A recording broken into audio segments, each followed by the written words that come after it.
ओम शांति। आज के वरदान, बाप दादा के वरदान अपने प्यारे बच्चों के प्रति। डेट 23 जुलाई 2025। वरदान है सच्चे आत्मिक स्नेह की अनुभूति कराने वाले मास्टर स्नेह के सागर भव।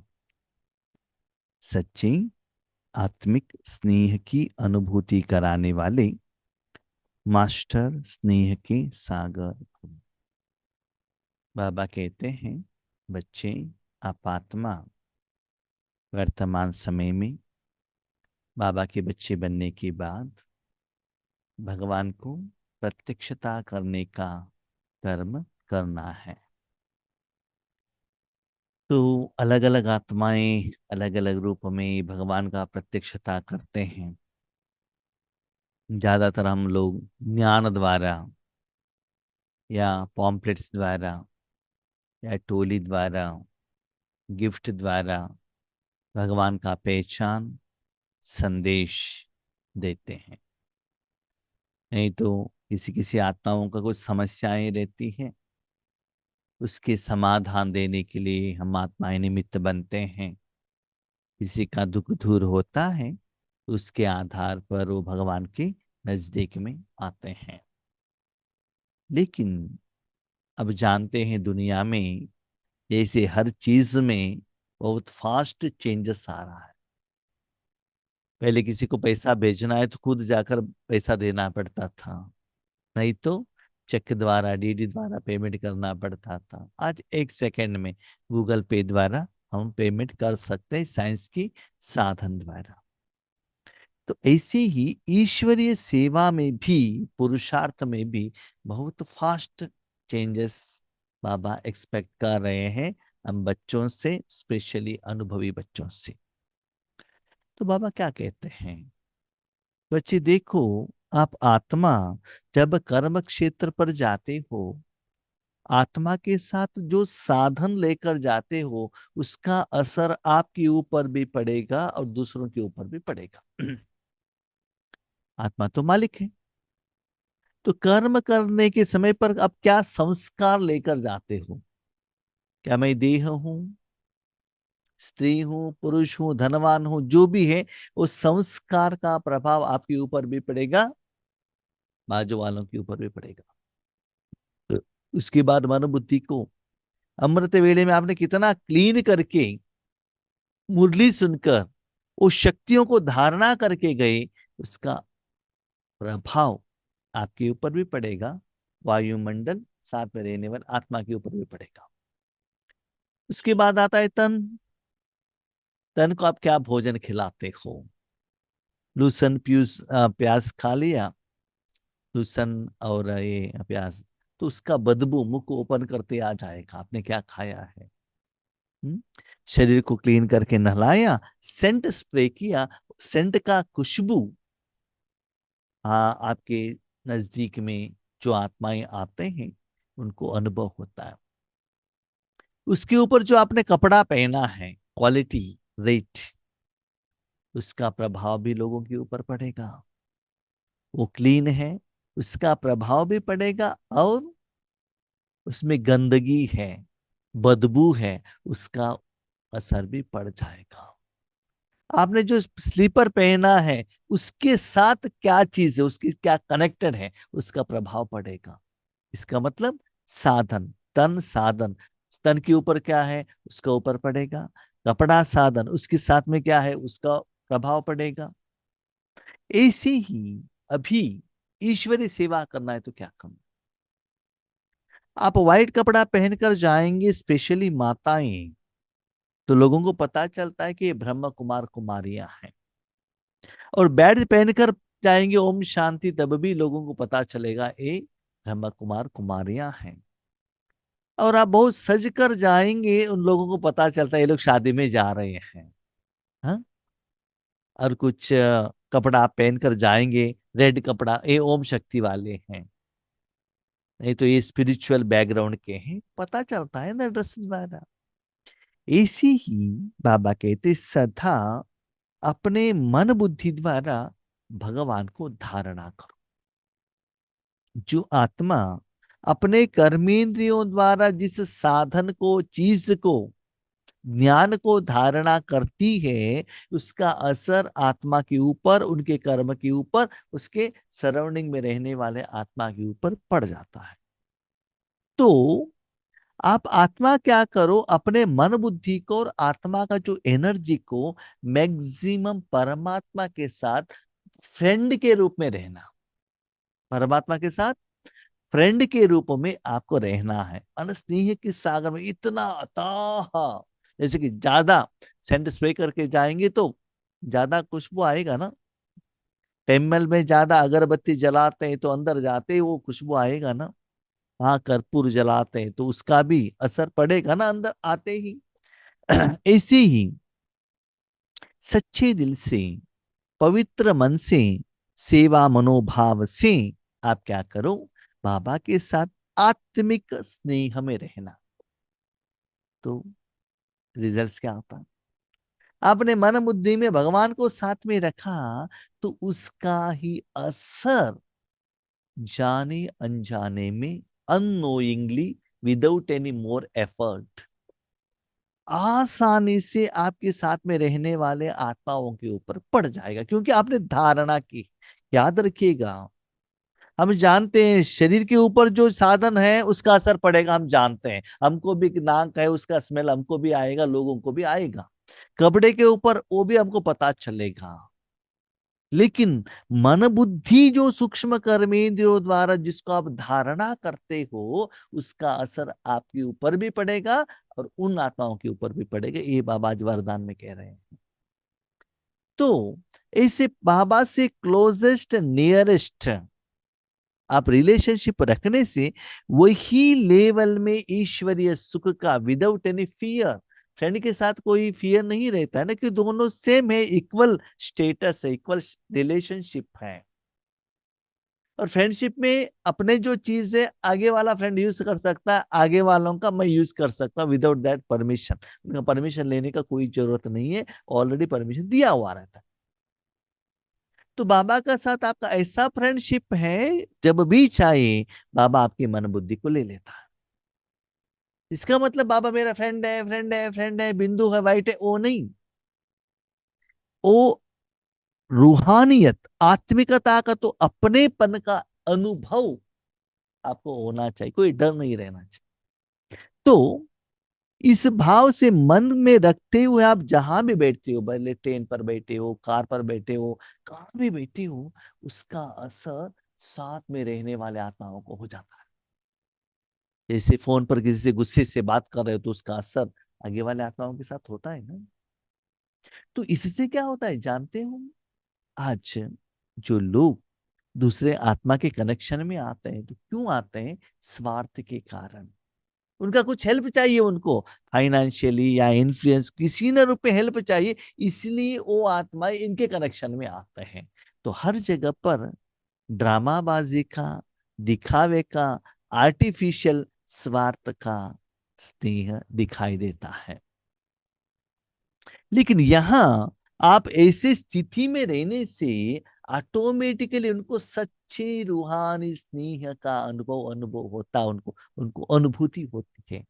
तो उसके लिए मैं उस आत्मा को देख रहा हूँ, उसको किरणें दे रहा हूँ, प्रकृति के बीच में वो आत्मा बैठा है, वो कुछ देखने का, सुनने का, विजुअलाइजेशन करने का, अनुभव करने का कोई भी जरूरत नहीं रहता है।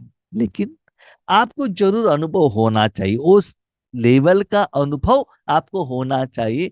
आपको हो रहा है इसका मतलब उन लोगों को भी होता है। कभी कभी मैंने देखा है, जब हम कंपनी में काम करते थे, नहीं तो हम ईश्वरी जिंदगी में मैंने देखा है। क्या देखा है? फॉर एग्जाम्पल ईश्वरी जिंदगी का मैं बात करता हूँ। पहले हम छोटे थे, ईश्वरी ज्ञान में नहीं थे, बड़े बड़े टीचर्स बहनों से बातें करना, सीनियर भाई बहनों से बातें करना थोड़ा घबराहट होता था। ठीक है। लेकिन जैसे बाबा ने शक्ति दी, बाबा के साथ रिलेशनशिप रखा, तो बाबा ने इसे ऊंचा उठाया। कोई आत्माएं मिलते हैं तो भी वो उनकी पावर में वो रहते हैं। लेकिन जैसे हमारे साथ वो व्यवहार करते हैं, बातें करते हैं, ऊपर का जो लेवल है ना, वो ऊपर के लेवल से वो नीचे आ जाता है, लेवल पर आ जाता है। तब उसी लेवल में क्या होता है, हमारा रिलेशनशिप हो जाता है। तो क्या होता है, उनके साथ ऐसे फ्रेंडली रहने लगते हैं, तो लोग भी हमको उसी रूप में देखते हैं। एक बार क्या हुआ था, हमारे जो निमित्त सेवा केंद्र की जो टीचर हैं, उनको लेकर एक प्रोग्राम में गए थे हम। तो उसी जोन का प्रोग्राम था, बहुत सारे टीचर्स बहनें आई थी। पब्लिक प्रोग्राम है, अभी प्रोग्राम स्टार्ट नहीं हुआ था, कल्चरल प्रोग्राम चल रहा था। तो वहां हमारा बहन जी आकर बैठी थी, कहाँ, स्टेज पर नहीं, ऑडियंस के साइड में। जो मेन टीचर थी, ऑब्वियसली सारे प्रोग्राम का इंतजाम करना है, वो बिजी थी। तो अकेले बहन जी बैठ गई। लोग हमको कैसे देखते हैं, ये बहन जी के साथ आए हुए एक ड्राइवर है, नहीं ये तो एक सेंटर का एक स्टूडेंट है, इसी रूप में ही देखते हैं, ठीक है। बहन जी बैठी थी, अकेले बैठी करके मैं उनके बाजू में जाकर बैठ गया। नॉर्मली क्या होता है ना, ऐसे जो स्पीकर्स रहते हैं बहुत हाई लेवल का रहते हैं, उसके सामने कोई खड़े भी नहीं हो सकते, उस लेवल पर वो रहते हैं। तो मैं वो साथ बैठ गया, तो सारे टीचर्स बहने मुझे देख रहे, ये क्या हो रहा है, बहन जी के साथ ये बैठे हैं इतना क्लोज में। उसके बाद मैंने बहन जी से बात किया, बहन जी इतना सारे टीचर्स हैं, आपका ही जोन के हैं, इतना पहचान वाले हैं, आप इतना दूर से आए हैं अकेले, आपके साथ कोई बात ही नहीं कर रहा है, आपको तो रिस्पेक्ट देना चाहिए ना, कोई तो रहना चाहिए ना बात करने के लिए। मैंने कहा नहीं नहीं, हम उनके साथ उतना क्लोज में नहीं जाते हैं, जाएंगे तो क्या होता है ना, कभी कभी कुछ डिसीजन लेना पड़ता है तो मुश्किल होता है, तो हम थोड़ा उनके साथ डिस्टेंस मेंटेन करते हैं। तो सभी लोग हमको देख रहे हैं, भाई सिर्फ बैठा नहीं, उनसे कंटिन्यू बात कर रहा हूँ, बात कर रहा हूँ, इसका मतलब क्लोजेस्ट रिलेशनशिप रहेगा ना। तो वो भाव पता चलता है, कितना फ्रीली मूवमेंट्स हो रहा है, बातचीत। कभी कभी बातचीत में रहेंगे, हंसी भी रहेगा, तब उन लोगों को पता चलता है कि ये तो इतना क्लोज है इनके साथ। लेकिन हमारे को आत्मा तो कितना महान है, कितना श्रेष्ठ है, हम उनके सामने जाने के लिए भी डरते हैं, लेकिन हमारे साथ कितना क्लोज है। वैसे ही हमारे जो स्वामीनाथन भाई जी और ईवी गिरीश भाई जी, उनके साथ हम बहुत क्लोज है, लेकिन वो नेशनल लेवल स्पीकर है वो लोग, लेकिन हमारे साथ पर्सनली बात करें तो क्लोजेस्ट। तो बाबा कहते ऐसे मनुष्य आत्माओं के साथ ऐसा आपका रिलेशनशिप आएगा, वो फ्रेंड का रिलेशनशिप आएगा, है ना। तो बाकी लोग उनके साथ नहीं आ सकते, क्यों, वो उस लेवल पर नहीं है ना। कोई कोई सेंटर पर मैं देखता हूँ, और सेंटर निमित्त टीचरों से मैं कभी एक साल में 2 साल में मैं मिलता हूँ, मैं आसानी से बात करता हूँ इजीली, माना बहुत समय से मुझे कोई पहचान है। वहां का जो स्टूडेंट्स है ना, उनसे बात करने के लिए घबराते हैं, डरते हैं। मैं कहता हूँ आप अपने बहन जी से बात करो, कहते हैं भाई जी हमारे से नहीं होता है। ठीक है, मैं कहता हूँ ठीक है, मैं बात करता हूँ उनसे। मजे की बात यह है, अपने सेंटर टीचर से डरते हैं, लेकिन योगेश भाई से डरते नहीं है। योगेश भाई के साथ वो है क्लोजेस्ट है फ्रेंड के रूप में, लेकिन उनके साथ नहीं है। ठीक है, जो भी मन का बात है ना, योगेश भाई से बात करते हैं, भाई जी ऐसा ऐसा है, आप बहन जी से कहिएगा। हाँ, मजे की बात ये है, हम जो बहन जी से कहेंगे ना वो कर लेंगे, हाँ भाई जी आप कह रहे हैं ना, हम कर देंगे। तो एक थोड़ा एग्जाम्पल मैं आपको दे रहा हूँ, जिसके साथ हमारा जो संस्कार जिस लेवल में रहता है ना, उसका असर हमारे ऊपर भी रहता है, और वो जो पाठ जो भी आत्माएं देख रहे हैं उनके ऊपर भी पड़ जाता है। तो आप रिलेशनशिप भगवान के साथ इतना क्लोज में रखना, तो आपके द्वारा वो स्नेह का वाइब्रेशन लहरें, मन बुद्धि द्वारा, संस्कार द्वारा, बॉडी द्वारा, वायुमंडल में फैलता है। उस स्नेह का सच्चा फ्रेंडशिप का, खुदा दोस्त का अनुभव, वो भक्त आत्माओं को, ज्ञानी आत्माओं को, मनुष्य आत्माओं को एक झलक के रूप में ऐसा अनुभव कराएगा, उनको डिफरेंस पड़े, पता चलेगा कि 5000 साल में मनुष्य आत्माओं के साथ का रिलेशनशिप क्या है, और सच्चे परमात्मा का स्नेह का सागर का रिलेशनशिप क्या है। एक सेकंड का जो झलक अनुभव इतना उनको सुकून देता है, इतना आराम देता है ना। जब हम छोटेपन में थे, गरीब थे, हमारे घर में कोई रिश्तेदार आते थे, कार लेकर आते थे, वो अंदर में जाते, हम जाकर कार में बैठते थे, क्यों, हमारे कार कहाँ, साइकिल भी नहीं है, तो कार में बैठते तो खुशी होता था, हम कार ड्राइविंग करना है, ऐसा करना है, तो मजा ले लेते। ऐसे ही बाबा कहते बच्चे देखो, बाबा के साथ में आप रहते ही ऑटोमेटिकली ईश्वरीय सेवा होता रहेगा। उसके लिए एक्स्ट्रा संकल्प, सोच, चिंतन, मनन, विचार सागर मंथन कुछ भी जरूरत नहीं, और केन अपना उस स्थिति में रहना। तो ऐसे वरदान आज के दिन बाबा दे रहा है। तो जिस दिन इस वरदान को हम प्रैक्टिस करते हैं, विधि को जानते हैं, एप्लीकेशन करते हैं, तो वो वरदान उस दिन आपका हो जाएगा। जैसे सागर के किनारे जाते हैं तो शीतलता का अनुभव होता है। देखो कितना बड़ा सागर है ना, इतना पानी होने के कारण वहां नजदीक में जाने से ठंडे हवा का अनुभव होता है ना। और दुनिया इतना विशाल है, आपके साथ में कौन है? स्नेह का सागर, उसको साथ में रखो। भगवान की तरह सुंदर बात कहते हैं, सागर के तट पर जाएंगे तो ठंडी का अनुभव होगा, कुएं के नजदीक में जाएंगे तो नहीं होगा, क्योंकि पानी कम है और धरती ज्यादा है वहां। तो पानी ज्यादा रहना चाहिए, ठंडा हवा होना है। तो कभी कभी हम देखते हैं जहाँ फॉरेस्ट ज्यादा है, वृक्ष ज्यादा है, वहां ठंडी हवा आ जाती है और वहां बारिश भी ज्यादा आ जाता है ना। तो ऐसे आप जहां भी जाते हो उनको शीतलता का अनुभव हो। क्यों? आपने अपने मन को स्नेह का सागर को जगह दी है, धारणा की है, आपने धारणा की है वहां। उसके कारण आपने सेंट को धारणा किया, आपको भी स्मेल आएगा, उनको भी आएगा। हम्म। कवडंग आप कपड़े को लगा है तो उसका बदबू आपको भी अनुभव होगा, उनको भी अनुभव होगा। तो मन से भी बाबा के साथ वो स्नेह का सच्चे ईश्वरी सुख का, ऐसा भी नहीं स्नेह के सागर के साथ में कहना नहीं, देखना नहीं, दैट इज फीलिंग। जैसे आपको देखते ही वो क्या करना चाहिए, ऐसे आपके साथ व्यवहार करना चाहिए, देखते ही वो उनका जो जो भी मन का स्थिति है ना, वो चेंज करना चाहिए। एक बार ये भी गिरीश भाई बेंगलोर में आए थे, तो कोई लोग किसी से बात कर रहे थे, उनके लिए वेट करने के लिए कोई लोग बैठे थे वेटिंग में। हम जाते ही उन्होंने पहले हमसे बात किया, कब आए क्या हुआ। हम भी एक वीआईपी लोगों को लेकर गए थे, वो हमने तुरंत उनसे इंट्रोडक्शन करवा दिया। तो जैसे छोटा बच्चा विदाउट परमिशन पिताजी के गोद में जाता है ना, पिताजी जहां भी है, ऐसे बाबा को भी अपने साथ में रखना। ऐसे रखने से बच्चे आपके साथ में रहने वाले आत्माओं को कैसा एहसास होगा, जैसे समंदर के तट में जाने से उनको स्थूल रूप में जो ठंडी हवा का अनुभव होता है। इतना मजे की बात है, वही समुद्र के तट में दोपहर के टाइम पर जाओ, कितना गर्मी का एहसास होता है और पसीना निकल जाता है। उसके ऊपर जो तट में जो सैंड रहता है ना, उसमें आप पाँव नहीं रख सकते, पाँव रखेंगे तो आपको डांस करना पड़ेगा। हाँ, है ना, इतना गर्म रहता है। क्यों?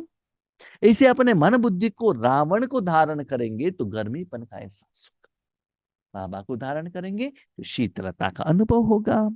तो जैसे सागर के किनारे जाते हैं तो शीतलता का अनुभव होता है, ऐसे आप बच्चे मास्टर स्नेह के सागर बनो। तो जो भी आत्मा आपके सामने आए वो अनुभव करें कि स्नेह के मास्टर सागर की लहरें स्नेह की अनुभूति करा रही हैं।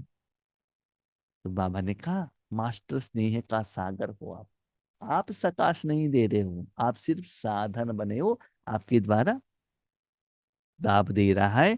तो अपने मन में या भ्रकुटी में बाबा को रखना बहुत जरूरी है, क्योंकि आज की दुनिया सच्चे आत्मिक स्नेह की भूखी है। आज लोगों को भोजन मिल रहा है, कपड़ा है, सभी लोगों के लिए मैं नहीं कह रहा हूं, मैक्सिमम लोगों को, लेकिन सच्चे कमी ये है आत्मा में आत्मिक स्नेह। भगवान के आगे जाके मांगते हैं, रोते हैं, लेकिन इक्वलिटी का जो फ्रेंडशिप का जो रिलेशनशिप ऐसा वो बहुत कम है। गायन करते हैं, भजन करते हैं, मंत्र पढ़ते हैं, व्रत करते हैं, उपवास करते हैं, उसके बाद भगवान का अनुभव होता है, वो बात अलग है। लेकिन स्नेह में जो इतना क्लोजेस्ट रिलेशनशिप रहता है, अपनेपन का, जैसे कोई बाजू में बैठा है, कोई डर ही नहीं है, वो कैसे बैठे क्या, हमारा भाई है ना, वो कैसे भी एडजस्ट हो जाता है, कोई टेंशन ही नहीं। तो वो अपनेपन का एहसास एक परिवार, एक फ्रेंड के रूप में उनके सामने आप कैसे भी रह सकते हैं, बातें करो, झगड़ा करो, फाइटिंग करो, उनके जेब से, पर्स से पैसा ले लो, कुछ आइटम खरीद लो, कुछ भी करने के लिए आपको परमिशन है। इतना बाबा ने आपको परमिशन दिया है? या आपकी जो चीज अपना समझते हो, जब बाबा पूछता है आप उनको दे रहे हो? हम क्या सोचते हैं, भगवान हमको दे, लेकिन हमने बाबा को दिया है क्या, वो हम देखते नहीं है। तो मास्टर सागर का अनुभूति उन लोगों को होना चाहिए, क्योंकि आज की दुनिया सच्चे आत्मिक स्नेह की भूखी है। स्वार्थ स्नेह देख देख उस स्नेह से दिल उपराम हो गई है। जहां भी देखो स्वार्थ। इवन मैंने ये भी देखा है, बाबा के साथ रिलेशनशिप, बाबा के बच्चों के साथ का रिलेशनशिप। बाबा के बच्चों के साथ हम हेल्प करने के लिए जाएंगे तो उसमें कितना स्वार्थ रहता है, काम होते ही tata bye bye Om Shanti. बाबा ऐसा नहीं है। हम्म? जितना आपको समस्या आता है ना, वो इतना नजदीक में आते हैं, क्लोजेस्ट में आते हैं, ज्यादा आपको ऊपर उठा कर रखते हैं। लेकिन मेरा अनुभव मैं कह रहा हूँ, लौकिक वाले हो अलौकिक वाले हो, जब तक उनका काम होना चाहिए तब तक वो नजदीक में आएंगे, काम हो गया। क्योंकि आखिर हम मनुष्य आत्मा ही तो है ना, परमात्मा तो है नहीं।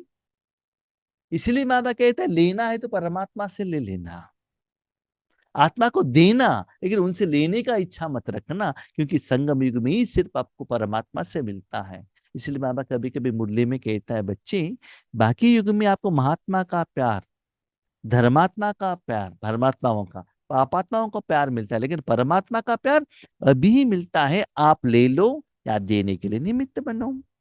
इसलिए आत्मिक स्नेह की थोड़ी सी घड़ियों की अनुभूति को भी जीवन का सहारा समझेंगी।